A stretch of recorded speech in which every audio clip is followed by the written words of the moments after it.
A light magnitude 3.3 earthquake hit 53 kilometers, 33 miles, away from Bandar Abbas, Hormozgan, Iran, around noon of Sunday, May 18, 2025 at 12:22 p.m. local time, GMT plus 3:30.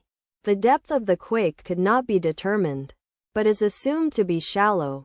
The quake was not felt, or at least not reported so. First to report, IRSC after 18 minutes. The earthquake occurred 3 days after a magnitude 3.4 earthquake had hit on Thursday, May 15, 2025, at 8:40 a.m.